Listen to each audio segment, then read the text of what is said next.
Ada cobaan Nabi ataupun sahabat Nabi yang kayak dia jomblo lama-lama nggak sih, Bib? Kayak 10 tahun, 11 tahun itu. Jangan mencari yang perfect, jangan terlalu over dalam mencari. Jadi begitu menurut kita cocok, ya udah. Yang penting setelah menikah kita belajar bersama untuk saling memperbaiki, saling menyempurnakan. Berarti jodoh itu pas nikah itu belum tentu jodoh berarti?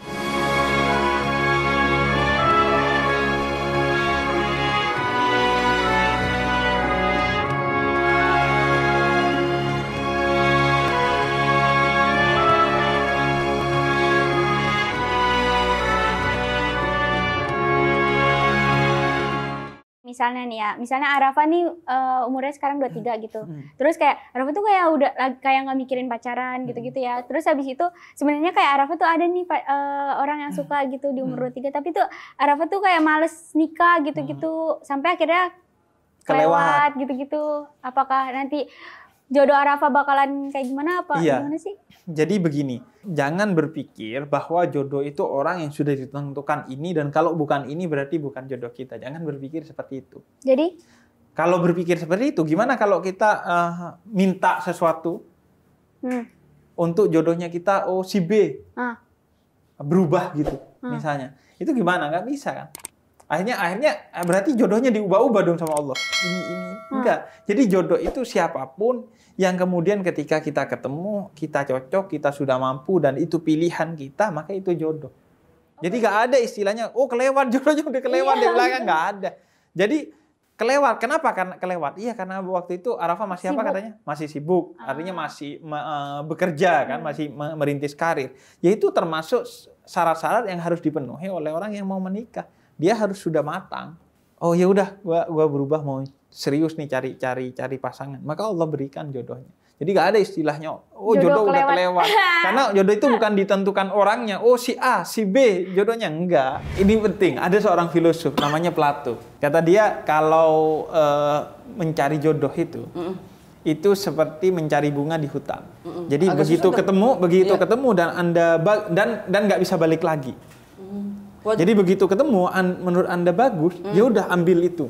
Dan Anda sudah nikahi dia, ibarat kata perempuan itu bunga, nikahi dia. Ada orang kan nemu bagus, enggak saya jalan lagi, kayaknya di depan ada yang lebih bagus. Akhirnya sampai depan, nggak ada yang lebih bagus dan dia nggak bisa kembali lagi. Berarti dan ini mungkin udah menikah dengan orang lain, mungkin udah nggak menerima kita lagi. Kayak ibu-ibu yang masuk ke mall biasanya. Masuk ngelihat barang pertama bagus, kemudian dia muter-muter dan akhirnya beli barang yang pertama dia lihat. Sering terjadi begitu.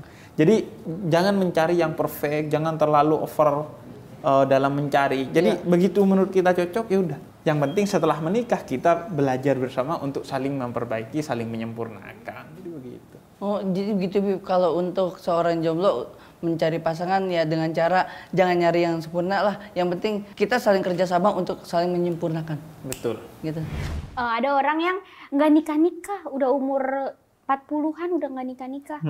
Berarti kan kayak jodohnya udah tipis banget ya waktu untuk di dunianya udah tipis gitu. Dia takutnya ya nggak dapet jodoh di dunia, apakah dia dapet jodoh di akhirat? Ada cobaan Nabi ataupun sahabat Nabi yang kayak dia jomblo lama-lama nggak sih, Bib? Kayak 10 tahun, 11 tahun itu. Emang apa, Bib? Saya jadi curhat dikit ke Bib.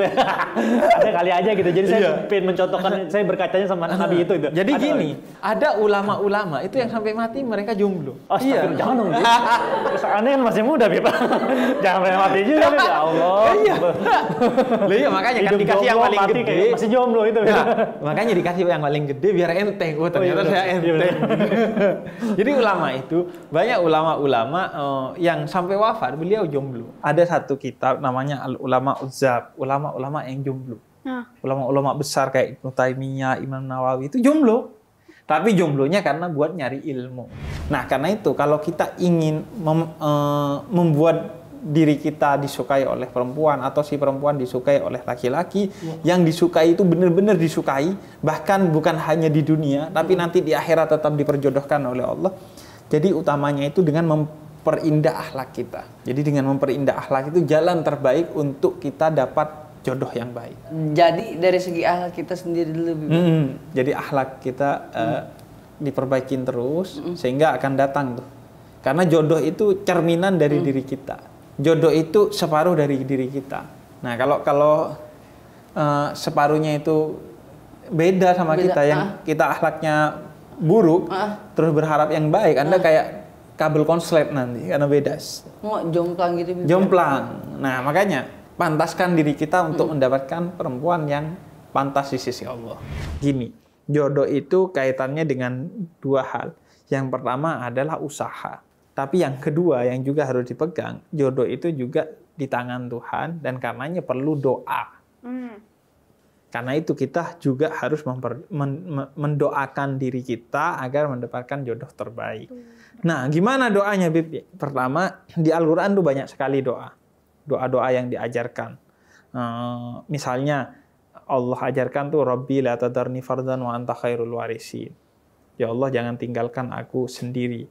Oh, nggak bisa, Bib, saya bacanya bahasa Arab. Gini aja, doa terbaik itu doa yang disampaikan dari hati yang tulus. Pakai bahasa apapun. Ya udah, doa agar dikasih jodoh yang terbaik, maka Allah akan ngasih kita, akan giring kita kepada jodoh yang terbaik. Yang penting dalam doa itu sebut nama Allah, yaitu Bismillahirrahmanirrahim, dan diikuti dengan sholawat kepada Nabi Muhammad. Karena sholawat kepada Nabi Muhammad itu adalah kendaraan bagi doa.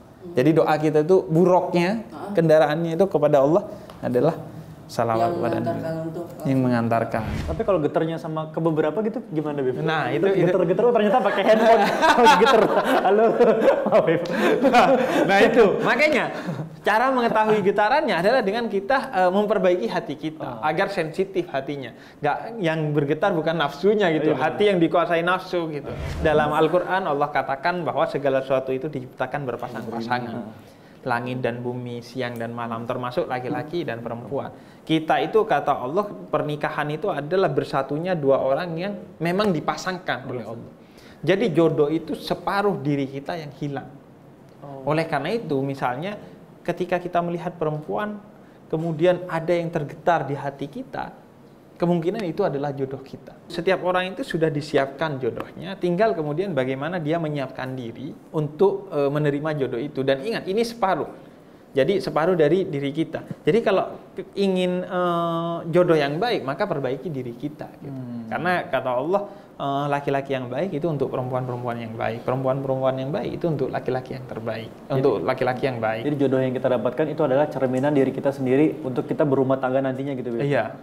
Masya Allah. Berarti jodoh itu pas nikah itu belum tentu jodoh berarti? Yang jodoh, yang betul-betul jodoh, itu bahkan bukan hanya di dunia, tapi di akhirat. Misalnya Nabi dalam salah satu hadisnya itu, salah satu istrinya Nabi itu pernah nanya kepada Nabi, Ummu Salamah, Nabi, saya ini kan nikah udah 2 kali. Nah, nanti jodoh saya di akhirat siapa ya? Kemudian kata, iya, karena dia udah nikah 2 kali. Pertama nikah dengan seorang dan kemudian wafat dan akhirnya dinikahi oleh Nabi. Kemudian kata Nabi, orang itu akan berjodoh di dunia dan di akhirat dengan orang yang paling berakhlak. Jadi yang paling berakhlak tuh yang jadi jodohmu di akhirat. Ya, jadi yang benar-benar jodoh di dunia dan di akhirat itu kalau dia betul-betul sama-sama membina hubungan dengan akhlak yang agung.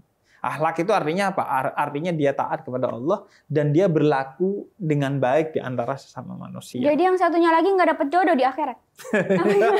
Nggak tahu dia dapat jodoh apa kagak ya. Tapi kalau nikahnya mereka sekali, maka kemudian kalau mereka mengikat pernikahan itu dengan akhlak, maka dia akan bukan hanya di dunia tapi di akhirat akan jodoh. Gak ada panjang pendek. Karena itu pernikahan itu harus diseriusin. Jadi sebenarnya cinta pada diri sendiri itu bagian dari cinta pada yang di luar diri. Tidak mungkin orang mencintai yang di luar dirinya tapi tidak mencintai dirinya. Makanya yang bucin-bucin tadi ketika melakukan hal-hal yang menunjukkan tidak respect pada dirinya sendiri, ya justru dia menjatuhkan namanya cinta. Jadi dia justru harus pertama-tama mencintai dirinya sendiri. Sama kayak saya bilang, tidak mungkin orang yang tidak bahagia bisa membahagiakan orang lain. Tidak mungkin orang yang tidak gembira bisa menggembirakan orang lain. Jadi berarti orang tidak mungkin bisa mencintai yang di luar dirinya tapi tidak mencintai dirinya sendiri. Karena dalam cinta ada unsur respect dan responsible tadi. Menghargai dan tanggung jawab. Bagaimana saya bisa membahagiakan yang saya cintai kalau diri saya sendiri tidak tegak, tidak kuat. Tidak bahagia. Iya, tidak bahagia.